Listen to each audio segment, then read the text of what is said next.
Kudüs, Gazze, Suriye, Mısır, Irak, Yemen, Doğu Türkistan ve Arakan'a bakalım. Dünyanın insan hakları karinesine en ağır ihlallerin, suçların nasıl pervasızca işlendiğini, cezasızlığını sorgulayalım. Bizler hangi coğrafya için gözyaşı dökeceğimizi, hangi topluluk için koşacağımızı şaşırmış insanlarız. Dini, dili, ırkı ne olursa olsun yeryüzündeki tüm zalimleri lanetliyor ve mazlumlar için kurtuluş diliyoruz. Bugün Mısır'daki kardeşlerimiz için bir araya geldik.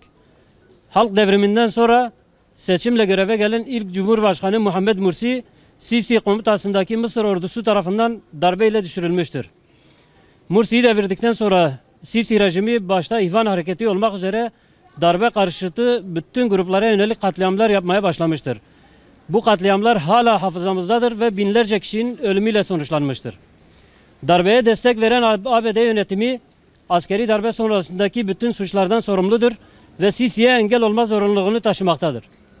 Darbenin ilk zamanlarında gerçekleştirilen katliamlar zamanla azalsa da siyasi muhaliflere yönelik gizli alıkonma, kaybettirme, işkence ve infaz gibi insan hakları ihlalleri sistematik bir hal almıştır. 2016 yılında Mısır resmi kaynaklarına binaen bugün cezaevlerinde çoğu ihvan ve diğer muhalif siyasi gruplardan tutuklu insan sayısı 15 binin üzerindedir. Cezaevine giren ve çıkan kadınların yanı sıra bugün 154 tane kadın hala cezaevlerindedir. Birçok kişiye idam cezası verilmiş ve maalesef bu idamların çoğunlukla gençlerden oluşan 60'a yakını ailelerine bile haber verilemeden infaz edilmiştir. En son yakın zamanda 3 gencin infazı gerçekleştirilmiştir. Muhammed Mursi 7 yıllık işkence ve kötü muameleye daha fazla dayanamayarak mahkeme salonunda hayatını kaybetmiştir.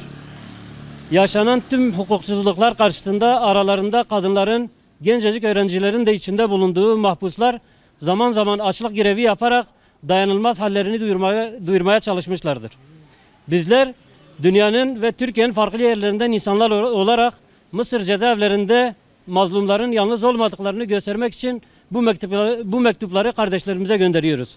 Cezaevleri yöneticilerine eziyet ettikleri insanların yalnız olmadığını göstermek istiyoruz. Ve her mektubumuzla işkencelere engel olacak bir set olmak istiyoruz. Mahpus kardeşlerimize umut, zalimlere ise korku olmak istiyoruz.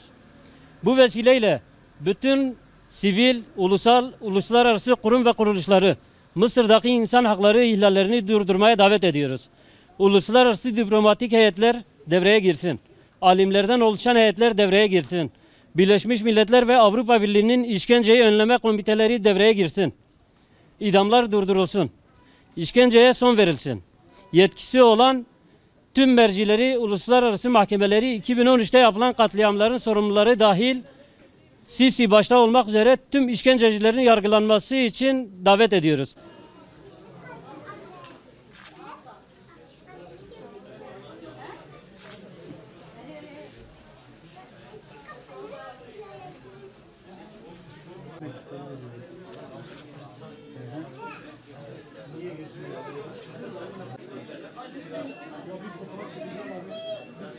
Sıraya gireceğiz.